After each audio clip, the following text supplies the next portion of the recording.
it to maximum efficiency, but he clearly thinks it's just not good enough for this weekend. And maybe the theory of how to play Handlock into it has informed Surrender's decision a little bit, because I do think Handlock players have improved in that matchup in general.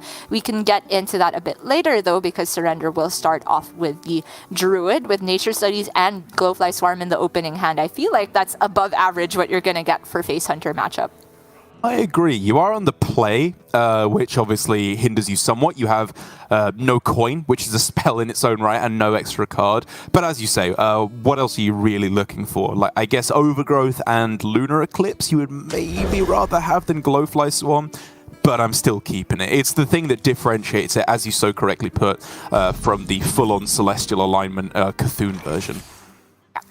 As for Alan, I think the keep was pretty straightforward. It is sometimes a little bit complex when you're on the coin as Hunter, but basically just look for a coin 2 into 2 curve if you can find it, and if not, a 1 into 2 into coin 4, which I think is what Alan will be going for here. That Neophyte is a very precious resource to deny specific turns from Surrender. It does get a little bit trickier now that Surrender has played a Nature Studies, but Neophyte on this turn denies a potential Overgrowth from Alan's perspective, which I think is already good enough. And so for Surrender, if he was to pick up another spell, which is of course very likely, he could go Bloom Glowfly for 4 Glowflies, which is a very, very strong turn 3 play and likely puts him ahead on the board. The question is just, of course, the follow-up, because Alan at the moment does not have this kind of crazy all-in Face Hunter hand that just gasses out on turn 3. He's got the staying power as well. Surrender needs to consider his ability to follow up any powerful Glowfly plays he makes. Indeed. Alan starting off with the Infestation, does coin out the Neophyte here into, I think, to prevent an Overgrowth, but it has this additional benefit of preventing the turn you were just talking about of the Bloom into Glowfly. These do not actually cost 0 and 5, guys. A Nature Studies was played. Quite right. And so, Claw Machine probably just Lunar. Interesting. Yeah, you can go Lunar. Doesn't mean you can't just go Glowfly next turn, very likely for 5 minions. So would you ever consider just Hero Power the 1/1 into Glowfly next turn? I think that kind of evens out as you just take 3 extra damage, right? Because an additional 2/2 is probably then just going to trade into the Neophyte in the meantime. So I would favor just getting rid of the minion. I mean, you do retain the Lunar Eclipse in hand after the fact, but I'm not sure that's worth it. Surrender thinks so, though. And it's also just the fact that you can actually play it next turn without having to bloom, right? So it's like 2 extra Glowflies you're getting rather than just 1, because you would chew up the mana discount. So I think I do slightly prefer this line. That's true. I forgot that he didn't need to bloom anymore, because the Nature Studies was played. Exactly. So yeah, it will be Lunar Glowfly. I am just not sure which target Surrender prefers here, because there is the threat of Warsong Wrangler. If he thinks that is likely to happen from Alan, then the Volpertinger can present more damage than a Neophyte, and also the +1 health would get it out of range of Lunar Eclipse.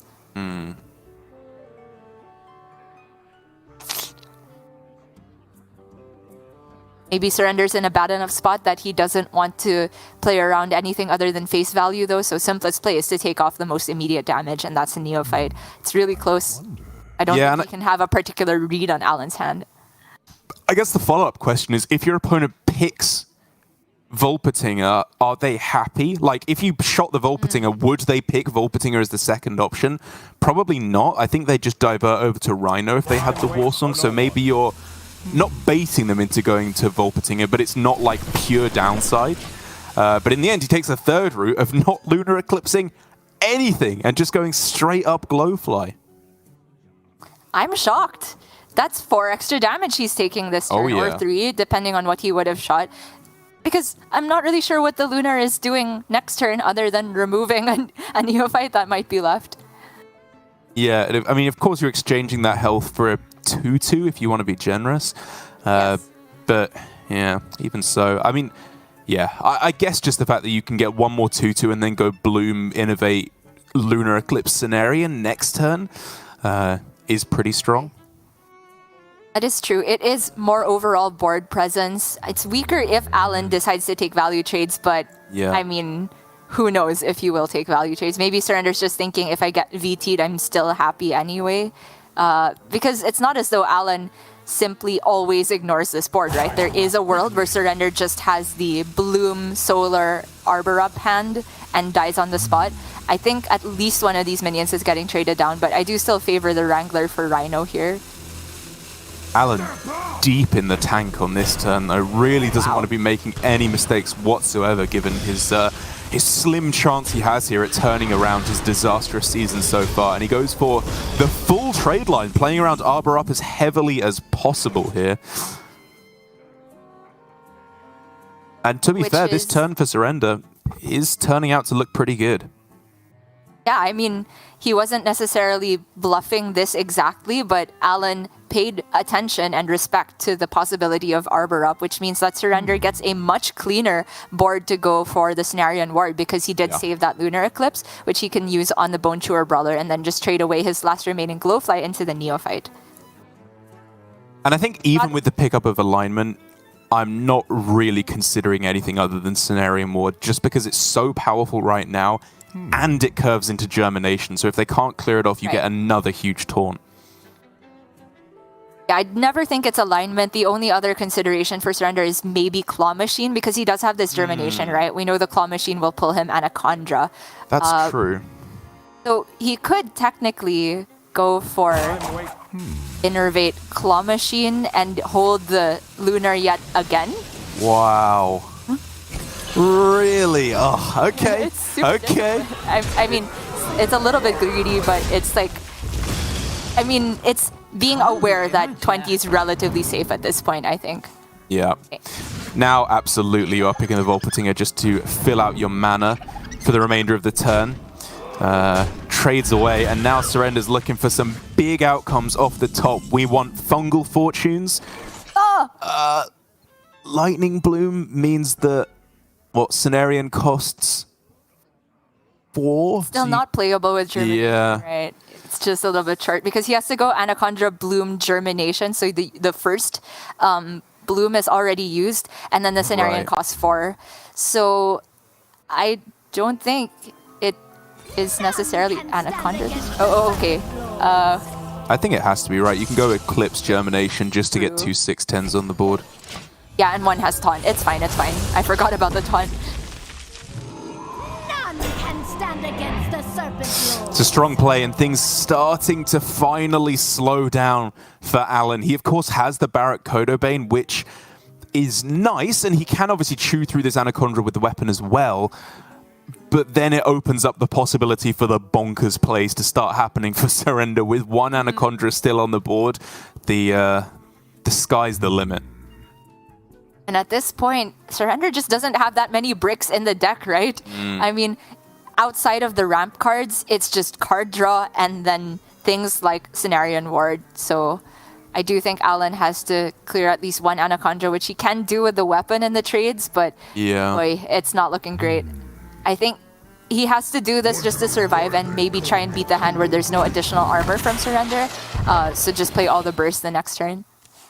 The really annoying thing is that like, he could take an alternate line here. I do agree it probably was Barrack Kodobane, but he could have gone Guardian Orc Merchant on one of his minions and then True Aim to get 3 damage face, right? Because one of the minions would survive and then you can still attack face at the end, plus a hero power, which is obviously much slower, but it does give you some measure of board control at the end of it, I suppose, and face damage as well. Oy, oy, oy. The Bloom Solar Cenarion. Alan can get out of this one.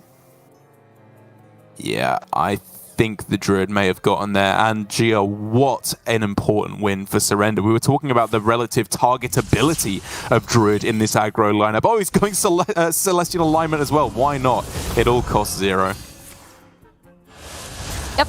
And if the Druid does take the win here, of course, it's ticked off the list with it being Conquest. And Alan is going to struggle in the rest of this series.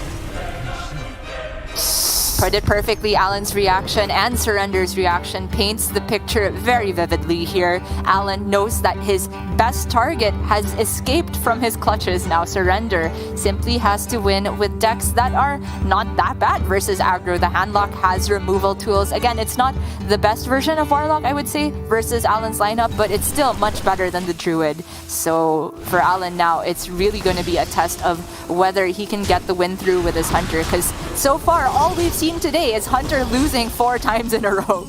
I know, yeah, it's just been an absolute disaster thus far. I would guess that Alan is just going to queue the same deck again. I think that most players, or I mean myself in situations like this, I'd rather just try and bash it through. You know you have to win with the Face Hunter at some point anyway, so you may as well just get it done. And again, as we were saying, it's been a pretty disastrous performance for the Aggro lineups thus far. To be fair, they got on stream. You know, it's not like they just went 0-2 all of the Aggro lineups and left. Alan actually went 2-0 yesterday, and it's of course not over yet. It's just really this Face Hunter in particular that really seems to be letting our players down. There's too much healing in the meta, there's too much armor in the meta, and there's too much early board control. The Hunter is just simply not efficient enough in those early turns now that Kolkar Pack Runner has gone to lock down those boards. And we've not even seen the most unusual aggro deck from Alan. If we're already talking about the pitfalls of Hunter, what about this aggro Druid? Obviously, it's not really had a sample size in APAC that we have enough data to make judgments about, but there's a reason that it's not popular, and it's that it can be picked apart if it doesn't hit a lot of the card draw or an early watch post. It's often difficult to land composting for enough value to make sure you don't just completely gas out in the late game. And it's similar to Priest in that outside of board, you have 0 burst damage. So if your board falls apart, you have no game plan B. For Alan, that Priest did get banned away, so he technically still has this one non-straight up aggro deck in the Garrote Rogue. Yeah. It can function like an aggro deck, but it does have that combo potential, which, you know, if I were Alan, you did mention a lot of players like to just queue up the same deck over and over. With Conquest, the order doesn't necessarily matter. But I like that he's going for a bit of a change of pace, maybe trying to get the momentum back in his favor. Okay, you know what, Gia? I'm going to give you some spicy stats to maybe somewhat lessen the blow to our Hunter players. At the end of Thursday, at the end of the off-stream games, apparently, according to Lorinda's stat sheet, Hunter was the #1 highest win rate class at 8-3, Oh, wow. a 72% win rate. So to be fair, even though it has performed terribly on stream, we've missed something off stream with it being right up at the top. Warlock, funnily enough, at a 36% win rate, has been doing absolutely disastrously this weekend, despite having looked actually pretty good on broadcast so far. So at the very least, it gives you an example of how this is still a very small sample size we're working with on-stream games. So I will try to temper my I don't know, my feelings somewhat. I won't get ahead of myself by saying that this is, you know, a terrible deck to bring. It clearly has something to offer. We just haven't been seeing it so far on broadcast. What do you know? Hearthstone is dynamic. Who would have thought? Alan with a pretty interesting 3 keep here. Surrender, obviously, just the backfire is an insta-keep for Handlock of any version. Alan keeping prep with Swindle, you'd have to assume he's thinking of playing it out immediately.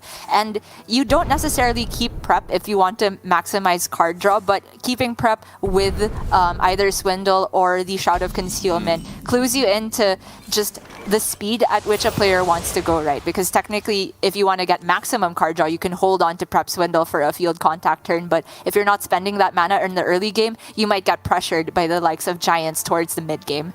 And of course, more importantly, Cult Neophyte. He picks himself up Shroud of Concealment, which is excellent. He can keep the card draw going, fully spend his mana, and end up with a decent amount of cards to discount with the Octobot already. Oh, and look at this. It's turbo time for both players with a good Octobot hand, just missing that contact left. Backfire into weapon and second backfire. The Giants, the Neophytes, it's all coming together for Surrender. It's just whether or not Alan can get these combos rolling quickly enough to counteract what is going to be a very powerful next couple of turns. Yeah, I love that Alan's already going for the Octobot. Some players might have greeted it even further, gone for Passage, and then go Kazakus on 4, and then discount that hand with Octobot, but you quickly realize you don't actually have that much time versus Handlock, and you never know when the Neophyte's going to start coming through and ruining your curve, so I think this amount of discounts is already good enough. Now he needs to find the contact, so it's going to be a question between Kazakus and Secret Passage. He goes for the Kazakus here. I think 5 cost is what this hand does because it doesn't have a contact yet. Exactly, that's usually the distinguishing factor. Couple of interesting options here, actually. Obviously, Copy is usually just one of the strongest options, but with a 0-mana Orc Merchant and a couple minions on board already, I'm tempted by that +2/+2, as is Alan. I love it. And the Giant has stealth on it. I did it again. The Golem has stealth on it, which is, you know, still dead to Soul Rend, but Soul Rend doesn't fully clean up the board if there is a Divine Shield minion, and it is not currently even in Surrender's hand at the moment. The ideal one I would wager is Divine Shield, but I love that Alan's just going for this tempo game plan here. If you go fully for combo, the Warlock has time to collect their Neophytes, put them in the Raised Dead pool, and completely deny you of that anyway. But putting pressure back the other way can slow down Surrender's game plan as well. So I think this actually drastically over-completes the quest, which was why Surrender was hesitating. It puts him to 8 out of 6, I think, which does sting. You know, you'd rather be a lot more efficient with your quest completion, but it's just so good in terms of discounting this hand. It allows him to actually react to this board, which otherwise would just be unreactable. And he can react further with the touch on the Neophyte. It's not great because Alan still has 2 buff targets well above average that you expect to get in this matchup, I think. And he can make that 3 if he wants by committing a Guardian Aug Merchant. I don't know if that's overkill, but it would allow him to preserve the Divine Shield while still pushing all of the damage phase. I mean, you could go even further if you wanted to. You could go Ethereal plus Guardian Aug Merchant because... Okay, I guess actually what I would do is maybe value trade the 1/1 with my Kazakus and then give it Divine Shield and then buff, because I really want to end this turn with as many Divine Shields as possible. And I was going to say Ethereal Orc Merchant should be used on the opposing 1/1 to make sure it can't trade away a Divine Shield to play around Soul Rend. But maybe you just miss 5 damage and save the Orc Merchant because the Ethereal Orc Merchant is so useful for combo. It's so many questions you have to ask here because Alan can go all in on a game plan that says, I don't have field contact, so why do I have to save cards for the combo when I can just try and win on board here? He is going for the most contact-friendly play, it looks like, with this order. Oh, okay. Never mind. He puts the shield on the stealth here, which makes him not that much stronger versus Soul Rend. I kind of like the other order you were talking about. So he would have had a 5/3... Yeah. He would have just had a 1 more buffed up minion.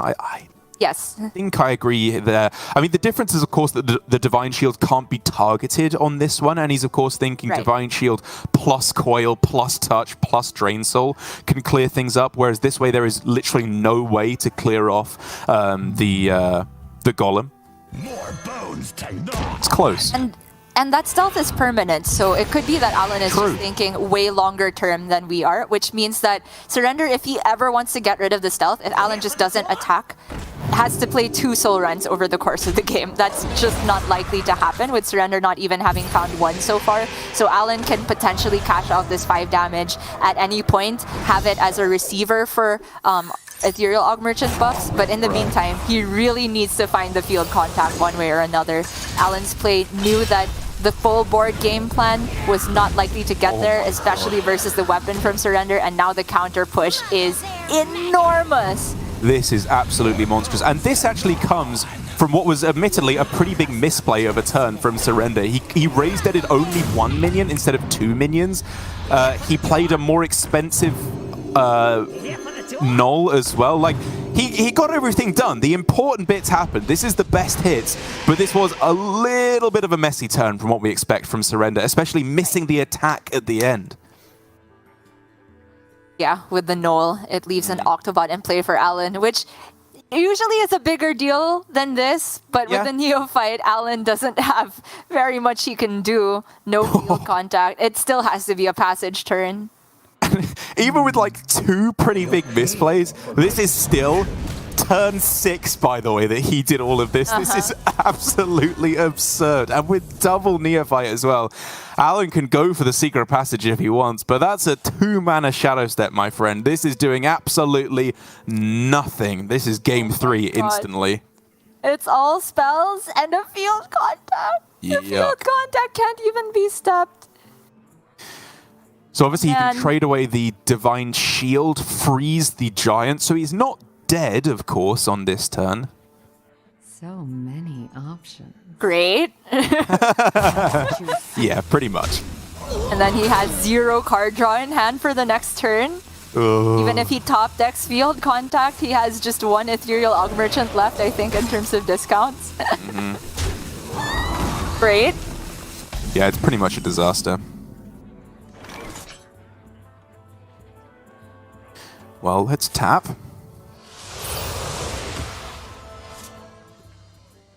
Admittedly, not a great hand for Surrender, but he doesn't need great to get there. Oh. Okay, now it's a great That's great. That'll do. 0 mana 8/8. Sign me up with the Bristleback, with the Giant. Everything going his way, sending the damage phase. It's, of course, just lack of Neophytes that make this scary because there's 1 final turn where Alan has to try and do the combo, but with 14 cards left in his deck after he draws, you know, it has to be exactly field contact, I think, for there to be any realistic chance. And even then, I just don't think the mana's there. I think he needs an Elucia. Play their Soul Rend. True. Freeze can make all problems go away, but yeah, it's just not happening for Alan here. Maybe a 1 Thief outcome, but he doesn't even have mana for Flame Strike or anything like that. I struggle to imagine. Maybe Fire Sale? Spell damage Fire Sale with the Ethereal Orb Merchant. It's close, but it's still just not quite there, is it? Oh. I mean, he can stop the Og Merchant, completely ruin his win condition, but survive on board. Hooray! Yeah. You probably start So many options. like Og Merchant, or no, Field Octobot and then 1 Thief. Yeah. You can step it if you have to as well. No fire. Fireball. Yeah, it just doesn't come Going close. again.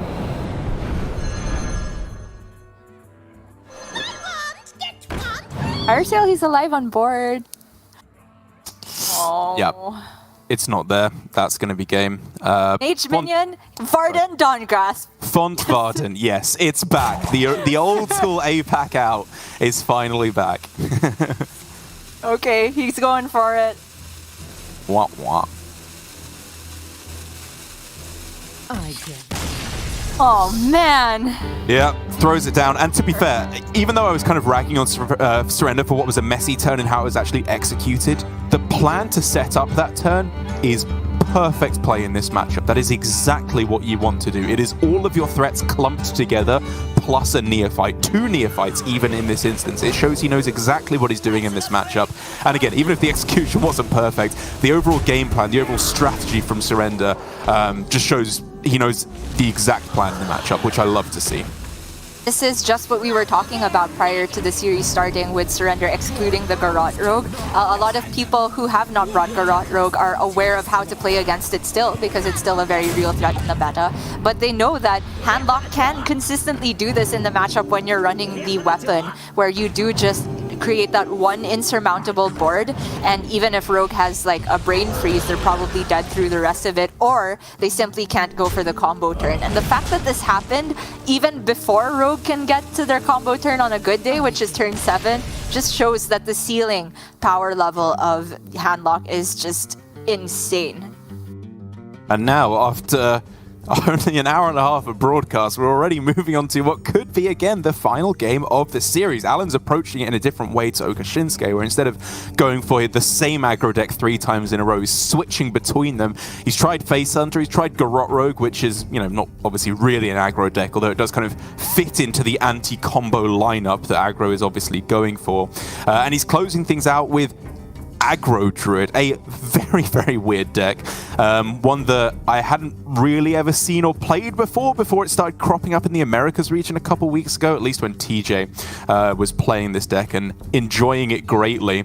And to be fair, what I originally took as what was just a trumped-up arena deck does actually have something going for it. There's some pretty cool combos that you can make happen with this deck, in addition to just the standard Zooey game plan. And I do think that out of all of Alan's remaining decks, strangely, this is the one that lines up best versus the Demon Hunter, in my opinion, because of that far watch post in our testing. I slammed that bad boy on turn 1 or turn 2 every single time, and you just rolled over and died. I did.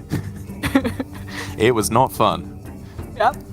Yeah, it's simply because the Hybrid Demon Hunter relies on drawing cards in order to progress their quest, but if you completely negate any of the quest rewards because you make their cards more expensive, they can't do anything fluidly, and they also just don't have very much removal at all for 2/3s because they've cut I-Beam. They need to either proactively play a Moarg on board or, I don't know, hit the watch post over 2 turns with a weapon.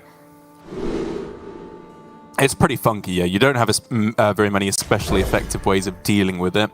So I think for the most part, you just pray that it's not there as surrender, and you carry on with your standard game plan. Sigil of Alacrity, obviously huge, and overall for surrender, or for Alan, sorry, this hand is popping. Coin Battle Guard with a Bone Chewer Brawler is very, very powerful. Or turn 2 if you want to as well. That works also.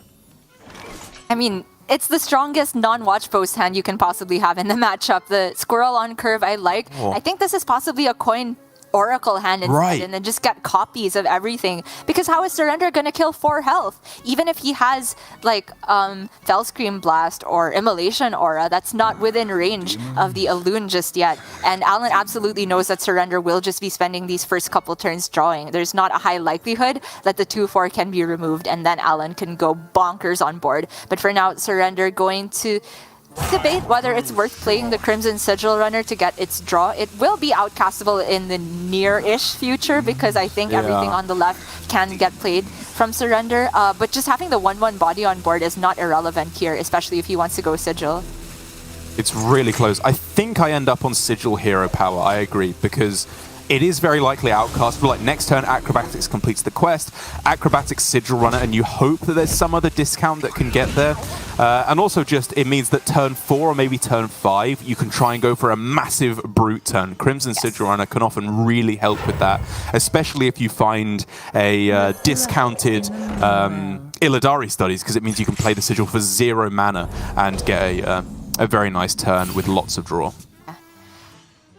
Also worth noting that Surrender is still running the double Crimson Sigil Runners, which means he doesn't have space for Immolation Aura, one of the most important cards to deal with aggro Druid boards, especially the type that Alan is going for, where he's just going to get 2 Battle Guards and 2 Bone Chewer Brawlers next turn. It's very scary already for Surrender. The double jump can find him Glide, but no mana to play it. I guess he's all in on just completing quests here. There's no way for him to respond to the Elune at the moment. Okay, reasonable enough discounts. This Moarg could be doing something spicy, but for the moment, this turn is mega poppin' for Alan. Oh my goodness. Yep. Surrender hasn't even seen the worst of it yet. The Bone Chewer Brawlers have yet to arrive. I was wondering if Alan would end up buffing a Brawler because it punishes Surrender for any partial damage, but all in on protecting the Elune and more damage to face immediately still sounds good to me. Ooh. That's a spicy card, the Fellscream Blast. Obviously, with the Moarg, we're looking at potentially being able to do quite a lot of AoE here if you can pick up a Philosophy or another Moarg, or even a Guild Trader, if that's discounted as well, could be pretty strong. Because I think for this turn, you just continue with quest. You go Acrobatics, Crimson Sigil Runner, double jump, and then hope that the turn after, you can go for an Immo or a Fellscream Blast to mop things up. I agree. Any partial clearing this turn simply does not get there. Alan is able to trade off a Moarg, and then Surrender doesn't have that resource available to him. What he does have as a resource is his health. That's not safe, is it? I mean, I don't he think loses so. more cards than he gains, and Alan gets one additional card. And as I was saying, like Alan does not yet have access to Arbor Up. He's not running any ramp cards, so Surrender knows that this damage is pretty much face up. There's additional burst available from the other, I guess, Adorable Infestation, but it's not enough. Surrender's just all in on finding Brutes, I guess. I've got to be honest, I don't think I like this play. I liked the hand that he had going for him there. I know that he didn't have Immolation Aura specifically, which is obviously significantly better than Fellscream Blast in that instance, but he had a 1-mana Moarg. If you can top deck Philosophy, Guild Trader, Immolation Aura, Brute, there are a lot of good top decks from that position with the draw that he had available. Good points you're making, but I just want to say something, Derek. Groot me, dude! He has Rebound for 1 mana right now, and he can trade off a minion to play it. So sick. I mean, he can't copy it because he doesn't have board space, but I'm fine with 1 Grey Bow. We take those. He low-key. Posting before it as well. That squirrel is a pure troll right now. Like, it's just getting in the way of an extra Grey Bow. I wish it were a raccoon. So we got the full Groot and Rocket combination. Oh, true. It is still good enough here for Alan. Oh, yeah. Yeah, Monster Groot. And this really must just be completely unintelligible to anyone who doesn't get Hearthstone or pop culture references. We're just shouting nonsense. Yeah, either way. Apologies, but we're not explaining the jokes, so moving on. And here we go. It needs to be the ultimate clear turn now for Surrender. He's gotten both his mana discounts, so Glide will only leave him with 2 mana available, plus a Kurtrus in hand. He could go for double jump into Spectral Sight into you've run out of mana. And I think that's just it. Yeah, I don't see any outs whatsoever. No Immolation Aura in the deck, so even if he had a Guild Trader, somehow, it's just not the full board cleared. Using a Fellscream just because he probably won't get it back from the Glide, so no mana left to work with, no further discounts. Alan has absolutely demolished this Demon Hunter, even without the help of Far Watch Post. I think that keep from Alan was brilliant. You don't need Watch Post if they don't have Immolation Aura. You just play your threats. He saw it. He saw the line instantly, and it was just very well played. My 3-dimensional brain, considering coin out both the 2 drops, was pitiful in comparison to the at least 11 dimensions that Alan was operating in to go with coin 3 drop, populate the board, even only getting 1 Grey Bow like an absolute noob, and it was still good enough to win the game. Yeah, Brute me, dude. When you say that, you get 2 or 3 of them. Groot me, dude, apparently only room for 1 because you're winning hard already. Obviously, that game was extremely one-sided, and we got to see the full power level of Druid when it's uninterrupted in the early game. But that is not very true, or not very likely to happen in a lot of other matchups, right? Say that Squirrel was dealt with immediately, and more importantly, the Elune was dealt with immediately. Alan's board is halved, and he gets half the cards drawn because he doesn't get to compose for very much, and then the Groot is full cost because he didn't maintain the Elune. So Surrender will have access to a deck now that does have removal for 3 mana 2/4s. Oh, sorry. It's out. This is not Last Hero Standing. Alan is moving on from the Druid. He will now be playing either the Hunter or the Garrote Rogue, which are admittedly a bit more difficult to get the job done versus Brute Demon Hunter, in my opinion. The Garrote Rogue in particular, I think, struggled the most when the Brute Demon Hunter started including the OTK package, because now they have removal for the Zoo game plan. Maybe the fact that it's not specifically Immolation Aura still makes it okay for the Rogue, though. Yeah, and that is something I do want to bring up, because I actually made a mistake. There are no Immolation Auras available in Surrender's list, which I was mistaken in terms of searching. And so, fair enough to Surrender. I guess with that line, if there's no out for Immolation Aura, his line gave him a slightly higher chance of Brute. So again, I suppose with his list, his line does definitely make more sense. Still not necessarily convinced because maybe just holding out for the second Fell Screen Blast plus another Moarg was the way to go. But I can understand the thinking, and I will happily move on to a game 4 here with the Hunter coming in once again for Alan and getting double Bone Chewer Brawler right out the gate. It's again another one of those cards that Demon Hunter struggles to remove, and if he can get a buff or the Guardian Orc Merchant more specifically, this could be a real threat to Surrender. Keep bringing up the Immo, it's relevant again here because Immo is one of the best ways to interact with Divine Shield as Demon Hunter. It's in fact one of the best AoEs in the game when Divine Shield are prevalent. But when you don't have access to that, suddenly you have to face tank shields or use double Fell Screen Blast, which feels extremely awkward. So if Alan can find one of those Aug Merchants, he's in the money. For now, though, looks like a full... No. I think that was already post-Mulligan. No, that was a full keep. That was a full keep, and I was kind of interested. For Alan, sorry. Yeah, for Alan. I think Sorry. he had the initiate and one brawler toss something, got the other brawler back. But if you said Surrender had a full keep, that's super interesting because I don't often see Guild Trader kept that early, but it is a guaranteed 1-cost card draw effect, I suppose.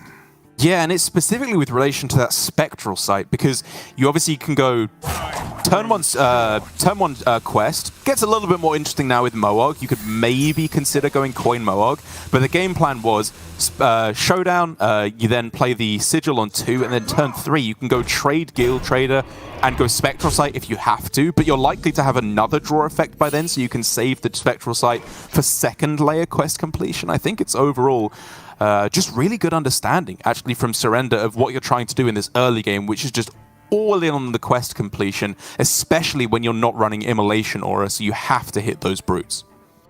Yeah, I like it as well. And because this turn is not quest completion just yet, I guess he sets up the Sigil and spends the Philosophy copying the Moarg already. While it's in Outcast position, I figure you can take it. Honestly, he could deviate to just playing a cost Moarg here, but looks like I'm wrong. Ooh, okay, yeah, you really want to complete the quest on this turn, but it's just not quite doable because discounting Philosophy and Brute would be absolutely fantastic. But either way, this hand is still very much starting to get somewhere. If Surrender can discount some more card draw options for turn 4, I think this could be a double Brute me kind of game. Meanwhile, for Alan, though, the curve is working out pretty well still. Even though this last mana is just weapon, the Wriggling Horror is a big threat to get down because he has one minion that's out of range of spell damage Fell Screen Blast right now. True.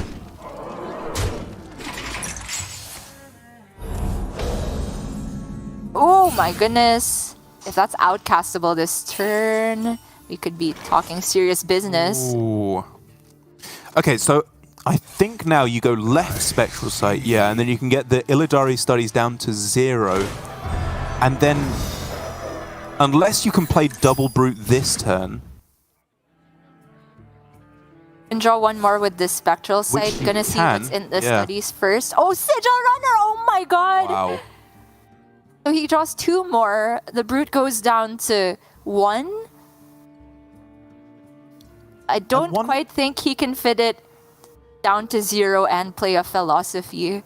Well, I think you're actually supposed to go Coin Acrobatics, Philosophy, because the Ironbound Brute would then cost 1, and then your Spectral Sight still costs 0, right? Yeah, you don't play the Sigil Runner. Oh, yeah, you're right. Sorry, yeah. Spectral started at 0. Yeah, good. You have to go, yep, Philosophy first, then the Spectral Sight. He's got the order perfect. Oh, no, wait. He copied the Moarg. There was a 1-mana Moarg in hand as well. Okay, apologies. Okay. So it was a 50-50. Mm-hmm. And he did have to go Philosophy first because that was a 1-mana card, whereas the Spectral Sight was a true 0-mana card. So it may have looked like a blunder. I think a 50-50 was the best that Surrender could have gotten. No, I think you're spot on. It's he had to use the discount on the actual card because the 0-cost Spectral would have eaten up the Illidari discount. And that's bad, of course. Losing the extra Brute is what stopped this from just being an insta-win. However, if he can pick up a single Fell Screen Blast from here on in, he's still very much in the lead. But it has to be exactly that, right? Because all the other removal, Surrender's health total is in danger. Aimed shot loaded up for Alan. The hero power deals 4. He has the weapon. And this board is quite threatening. Surrender has access to, I guess, tutor effect draw with the double jump, but Glide is not really doing much for him. And he's gotten the spectral sights already, right? I guess there's still a Sigil Runner in the deck. And a Philosophy, yeah. Is it ever just play down some Moargs? I'm looking at it, yeah. Another happy guilty. Art trade, okay. That's awful. And that is awful. So you don't have to complete quests. Just doing card draw is still potent because, again, it's the Fell Screen Blast you need. It's not necessarily quest progression. So acrobatics on this turn is something I would consider, to be honest. Goes double jump instead. Ooh. Wow. Wow. Literal runner for Surrender here to complete the quest. True. Perfect outcomes from the double jump and the draw of the first Sigil Runner. But is perfect even good enough here? Because he's still not dealing with this board. We'll have to see. The problem, of course, is that now he can't go acrobatics, double Moarg Fell Screen Blast because he would be 1 mana off being able to do so. So he does kind of need to hit it either off the top or off a trade to be able to get there. And if Alan could whack his own Bone Chewer Brawler with his weapon and get that buff that way, In a heartbeat. I don't think he would do it, actually. The weapon is pretty good into the little 1/1s to clear up a bit. And I'd be very interested in him playing Adorable Infestation for 2 reasons. Getting the buff and having that Marsoul in hand that he can use to position his board a bit better versus Fell Screen Blast, right? If he can maneuver this 3/4 as far away from the 3/2 as possible, not only is it more resilient versus the Fell Screen Blast, if he puts the buff on the taunt minion, then even the 1 remaining Sigil Runner is tough for Surrender to get through the taunt with. That's true. Yeah, I like your thinking. It might mean he misses hero power though, which I'm not sure is where you either miss hero power with my line or miss the Bone Chewer Brawler, the second one. Okay, just gonna forego the Cub, play the other taunt. It's still like not the easiest board to deal with, even if he did get the Fell Screen Blast. However, because it's enough Moargs, even if he doesn't clear up the full board, the Fell Screen probably still wins him the game. So, couple chances to find it for Surrender. Yeah, he has trade, and he can still then go Moarg, Fell Screen Blast for 4 damage AoE, 12 heal. He has to hit it though, it's the only out. Agreed. And because he needs 2 Moargs for this to be relevant, I completely agree that it's trade rather than acrobatics. He simply won't have the mana left if he goes acrobatics. So that's it. The Rustrot Viper, one last chance to find the Fell Scream. Oh no! Disaster! So if he hits it now, he can clear off the leftmost 3 minions, right? And heal for 6, which will bring him up to 9, which means he would be alive at 1, if I'm correct. What you can see. Yeah. And the last card is just a Cub. So you still do it, you just trade again, I think. I agree. Only out to stay alive. Obviously not in a good position to win the game by that point, but it's the only choice he has. And that is a whiff. No more chance even if you find Fell Scream now. Alan gets their first Face Hunter win of the day, 5th try on this deck, and he is on the verge of possibly completing a reverse sweep, Derek. And for Surrender, it's got to be said, it feels like at the moment he's a victim of deck building. In all honesty, I know that he's up against the one player with this full aggro lineup, and it makes sense on average to build your hybrid Demon Hunter to be slightly better against the likes of the Warlocks, the Mirror, the Rogue as well. But I still just think with his list, I would rather have one Immolation Aura. It's just a good card in this metagame. It's good against Rogue, it's good against any aggro deck, and you're going to be facing a lot of Priest. It's pretty good against Warlock some of the time as well, just to like clear off the 6/6s and maybe even some Giants later on as well. And it just means this list is so brittle, it's so undefensive, and relies purely on getting these huge brutes down, which of course he missed due to a 50-50 with there being both the Moarg and the 1 mana brute in hand. that left him very vulnerable to that push from Alan.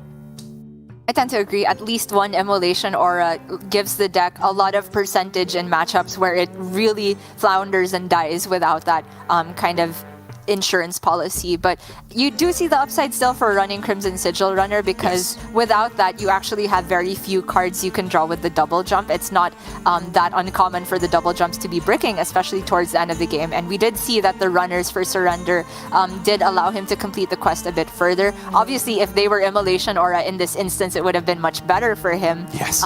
But we know that Surrender was not necessarily expecting the likes of Face Hunter and Aggro Druid in this meta, because they're just not really popular picks when a lot of people expect Shaman to be maybe still a little bit around. But Alan had the read that there wouldn't be that much of it this week. So far, the plan is coming together, but now he has to win with the Garrote Rogue, which on average can get the combo done faster than half of the hybrid Demon Hunter deck, in which they get the Il'gynoth online, I mean, but I don't know if they're able to race the Brutes.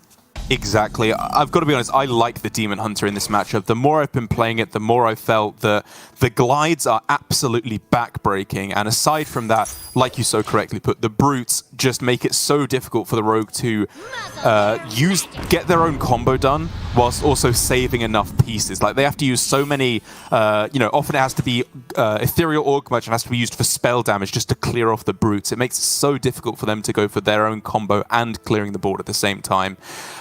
However, with a hand like this for Surrender, I don't know how much I favor him, because this is looking pretty disastrous right now.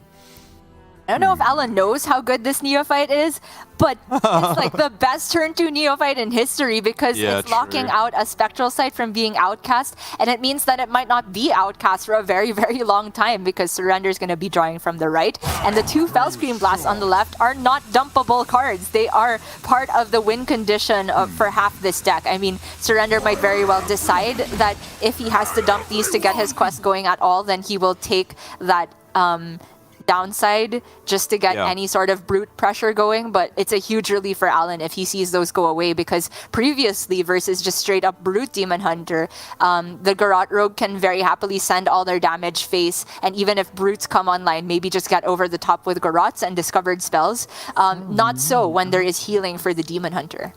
And I think that you raised about whether or not you use the Fellscream Blast is the most interesting part of this matchup by far, because it's nice. It's very often your actual win condition that you go to at the end is to rely on brutes to stall out the game, but Il'gynoth to close things out. But it far from has to be that way. If you can play three brutes, even if it's like turn 6 or even 7, if they don't kill you on that turn, that can get the job done. So maybe it is just double Fellscream Blast at some point here in this turn or the turn after to get these Spectral Sights online. It all depends on whether or not there's a glide, because if that comes down, you reshuffle the hand and you're very, very happy as Surrender. But if that's not there, things get a lot more complicated, and I think this could very realistically be a dump Fellscream game. Looks like he might not have a choice, especially since Alan's game plan has been to use prep just to buff up his Prize Plunderer essentially here, and a Shadow Step, which obviously stepping Neophyte has some collateral benefits, but nowhere near the ideal usage of Neophyte for Alan. I think, you'd much rather use it on a field contact if you have that luxury, but Alan here has said, I'm all in on this Kazakus into 5-cost Golem curve, and you know what? This is looking like old Miracle Rogue versus old OTK Demon Hunter, where the Divine Shield copy might just win Alan the game. I don't think he got Divine Shield though. Was that stealth? Yeah, okay, so... second. I think you're very, very happily taking stealth. There's no immolation aura, so it's very, very difficult to kill. Draw 2 is pretty good. I would give the Poisonous a thought, but I don't think he's in the point of the game. Oh, okay. I was thinking like Poisonous Shoot 2 is one of your best ways to answer a brute unexpectedly, but I think he's certainly playing the Golem on curve next turn, right? So if you expect there to be a brute next turn, then you would take the Shoot 2. It wasn't available as an option, so he just took the draw. This is actually really clever, I think, because again, what do you care about stealth? They can't kill it either way. They've used a Fellscream Blast already, and that's the only piece of removal in the entire deck. They've used a Mohawk and a Fellscream Blast. They're clearly setting up to outcast either Glide or Glide or Spectral Sight in this game. And so just having a preemptive poison means that one brute is dealt with like that. It's very clever, in my opinion, from Alan. And the draw 2 is huge to kind of compensate for all the resources he used early. And honestly, I forgot to even mention the big upside of using those resources is just playing around Glide a bit better. If Alan never maintains a big hand, he's never heavily punished by Glide in the sense that his deck gets padded and he's farther away from the Garrots for lethal. Alan is stalling out with means other than the usual Octobot shenanigans and Shroud of Concealment. And for now, Surrender is just going to take a setup turn, which means Alan gets the stealth and the draw and plenty of resources for next turn. Oh, sorry. +2/+2. Yeah, he actually picked the alternate option, which again is feeding into this theme of the fact that the Demon Hunter can't really react to anything, right? They simply don't have any removal that can deal with this when there's no Immolation Aura in the deck. +2/+2 is just sticking around for ages. Sorry, I completely missed on the fact that he didn't take draw despite our observers hovering it twice. I'm so sorry. I thought it was insta-draw, but you know what? I'm seeing the merits that you laid out of Alan's game plan. Like, Surrender, like, Alan knows he's probably maneuvered Surrender into a position where he can't get the quest done elegantly after all those neophytes. Surrender is now essentially forced to use the Fellscream Blast, the second one, just to be able to outcast these Spectral Sights and get the quest rolling. He can hopefully, for his sake, get a Brute down alongside it, multiple ideal. He can with Philosophies. Okay, so that's double discounted Philosophy, right? So you're going, play that one, Spectral Sight. You can play the Brute Tradable. The left. There's still the Glide there, so you can't outcast the second Philosophy. It doesn't matter. Yeah, now he goes Runner instead of the tradable. Yeah, triple Brute, one poison for Alan available. But, I mean, the 2 is still threatening, but, you know, if Alan manages to clear these 2 Brutes, that's Surrender's win condition. Gone, right? Fellscream's used. Yeah, I mean, you say that. There's still another Brute. And there's still all the minions, right? There's 2 Guild Traders, there's Kurtrus itself, Peddler, there's Il'gynoth as a 6-mana 4/8. Like, it's going to have to be scrappy. Exactly. It's going to be a very, very scrappy game on both sides, for sure. And right now, Alan can clear 2 Brutes, the Poison plus the Brain Freeze and Kazakus trade. I guess he's starting Penflinger because it's going to be a Swindle turn, not a Secret Passage turn. Ooh. Having used a Plunderer, it gets a bit awkward, but the Divine Shield on his Poison is insane. That's huge. He can almost clear all 3 right now with double Brain Freeze. It's not quite there, but it's not a million miles off. And as you said, the Divine Shield is so big on this turn. Yeah. So Penflinger the 1/1, Brain Freeze the 7/8, trade Kazakus into the 7/8 probably, Divine Shield the 5/4, get rid of another 7/8, and there's a 7/7 on board versus your 5/3 Poison, which Surrender has shown he does not have the means to clear. He could Brain Freeze the bigger minion? No, it doesn't matter, right? Oh, he's gonna freeze both of them, okay. Interesting. I guess you have a chance of clearing it off with just like Penflingers on the following turn and maybe a Prize Plunderer if you draw that off the top from the passage as well. Maybe. Alan just doesn't want to take the damage, which is maybe a nod to the fact that he feels like he can just exhaust Surrender of all his actual powerhouse cards, which 2 Fellscreams and the Brutes used. I mean, there are actual minions, like you said, but they are far less efficient than anything Surrender could do at the best of times. And this Glide is great for Alan if Surrender does decide to play it. No option to not outcast it. Uh-oh.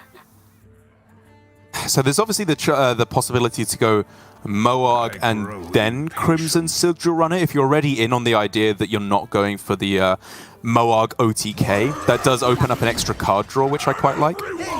Yes, I agree. I think Surrender also has to be somewhat on the game plan where he exhausts Alan of resources, because from his perspective, Alan might have just gone all in on trying to remove this brood board, and then Surrender just wins off tempo.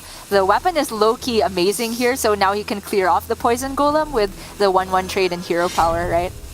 Yeah, it does mean he has to give up on his chances of completing quest this turn, which sucks, because he really wanted to go trade and hope to hit another tradable off the guild trader.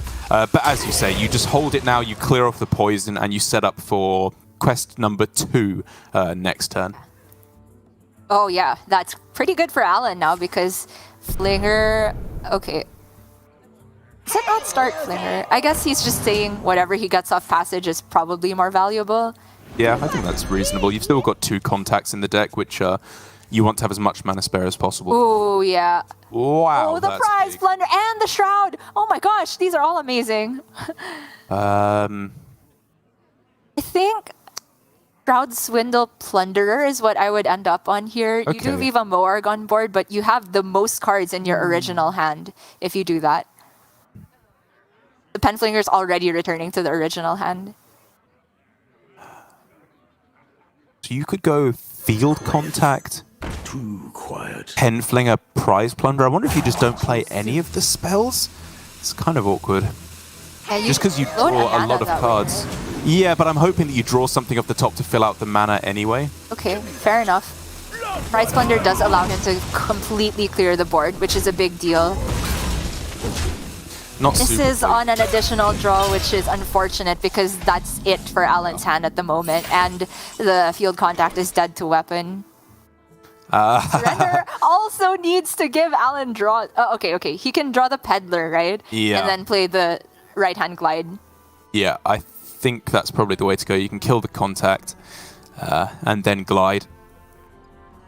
And honestly, at that point, you probably just like, if you get anything playable, you probably just play it. Like, if you get Peddler back at that point, you're just throwing it down, in all honesty. Pleasure doing business. And he's going He's for trying to the get- order we were talking about a while ago, which is override your weapon, Yeah. even though you don't get to like immediately break the next weapon. But for the next turn, it makes your draw smoother, presumably. Another happy Don't guilty. actually think he's got any Outcast cards left in the deck. He's apparently, according to the deck tracker, both philosophies. Right, no glides. Oh my gosh. There's nothing. The thing happened, and we were talking about how That this happens sucks. more likely in the immolation order list because you're cutting Right. orders, but it really does suck for Surrender here. He does get the Curtress though and removes the field contact, which is the main order of business. But now Alan, I mean, there's no healing left for Surrender. If he can just put together a little bit more card draw. Oh no! It's so close. This is such a scrappy game. You put it so well. I've never seen anything like this before in this matchup.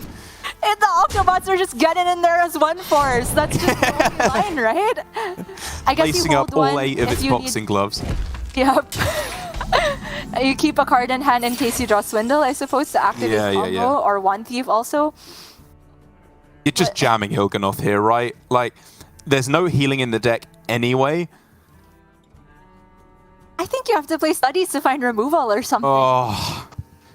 So what can you Like hit? the Il'gynoth deals 8, right? Yeah. But Alan is dealing 5, 6, 7 plus dagger True. every turn. It's a 2-turn clock faster than Il'gynoth. So we're looking for Yeah. I-Beam, Chaos Leech. Ooh, Chaos Leech Oh is my god. big. It still costs a full 3, of course, because of the Neophyte on the other side of the board. But that's still... You take those. Yeah.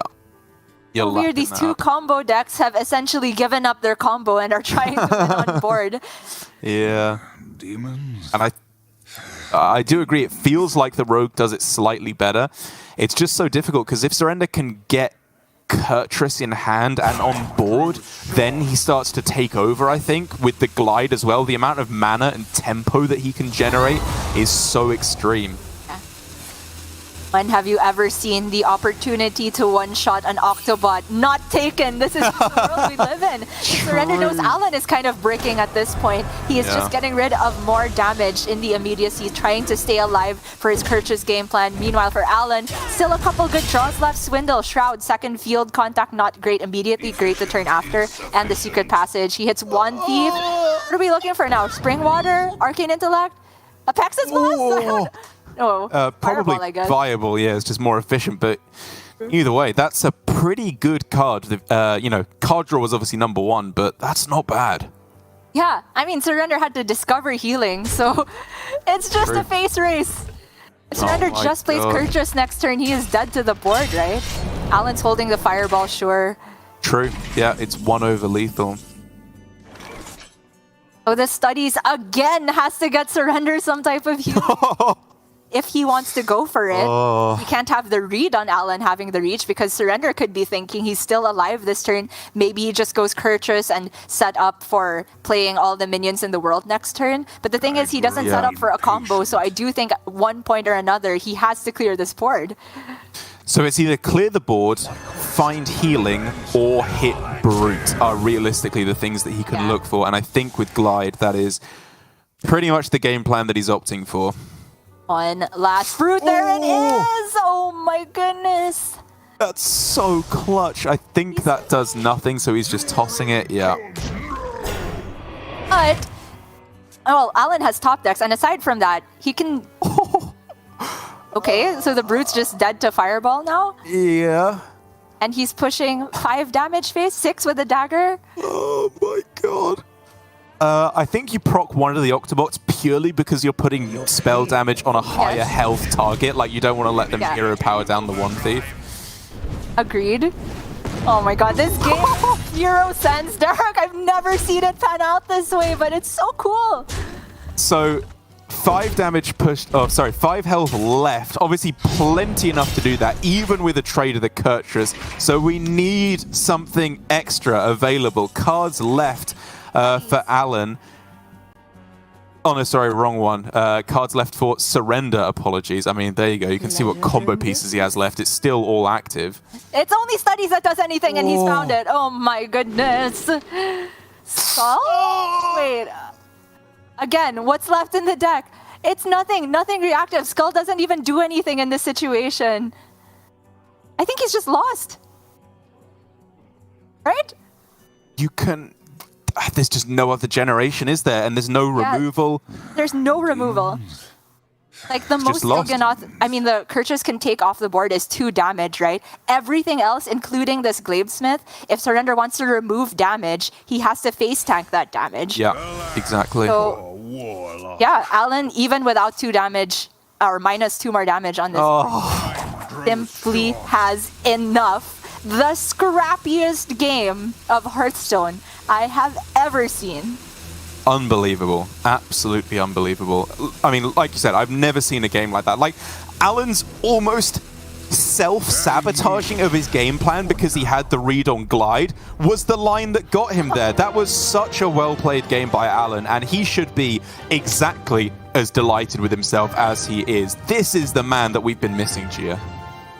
I mean, so well-deserved, the big pop-off. I didn't see the lines immediately when he went for the prep and the shadow step on the Neophyte that early just to get a big prize plunder. I was like, is this really going to work out? He doesn't have enough draw.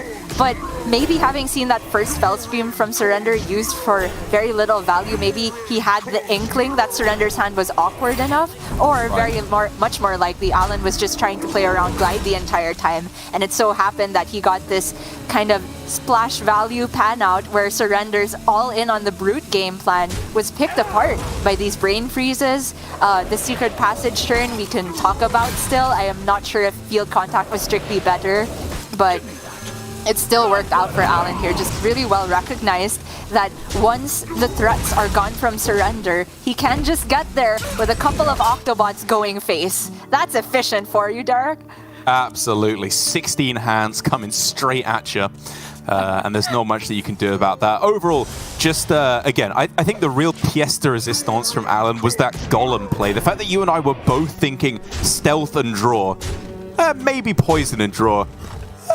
Maybe +2/+2, but I still think I would have just gone for the card draw. Whereas Alan instantly, he pinpointed the weakness of this build from Surrender.